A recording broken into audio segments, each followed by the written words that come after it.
How's it going, everyone? So in this video, I'm going to talk about, can vegetables make you fat? So before I get started, please subscribe to my channel if you haven't already. I do appreciate the support, helps my channel grow. Please follow me on Instagram, DylanBurke999. So can vegetables make you fat, you guys? Now, vegetables have a certain amount of calories in them. Because they are vegetables, most of the time they're very low in calories. Depending, there are a couple of vegetables that are higher in calories. Corn, for example, is pretty high in calories.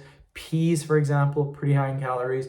Low calorie vegetables would be like spinach. I think for one serving or 80 grams of spinach is only like 15 calories.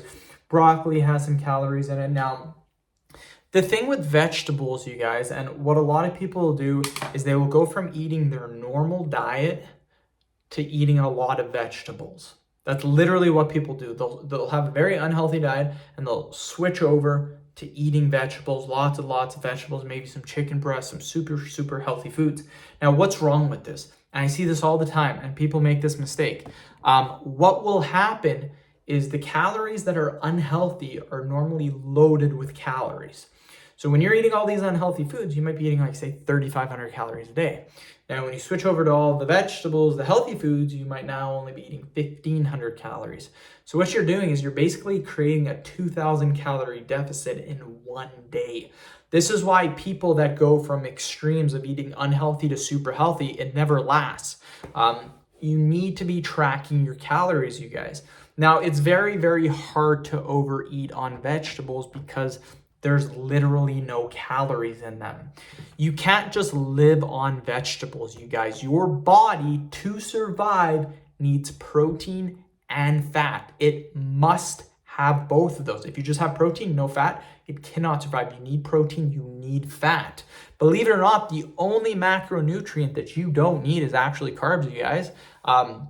But again, I really recommend carbs. I'm not a big believer in doing the whole keto thing, but I do think that it does have some good things from it, some good tips.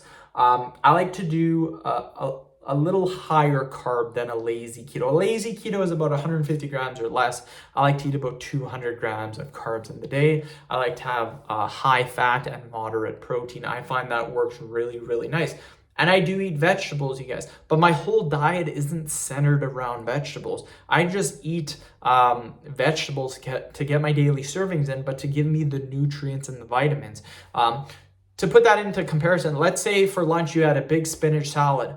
Well, that's really good, you're eating vegetables, but that's only 30 calories. You're gonna be starving. So you do need to eat other foods, you guys. The biggest thing comes back to tracking our calories. Have that spinach, have that broccoli, but make sure you're tracking your calories so you're like, hey, I'm actually eating enough calories in the day. Because believe it or not, if you don't eat enough calories, you will not lose weight. Your body goes into survival mode. And what it does is it actually will stop your body from losing fat because it doesn't have enough calories. So it'll actually hold on to fat and you'll actually lose muscle and you'll actually look worse than what you did when you started.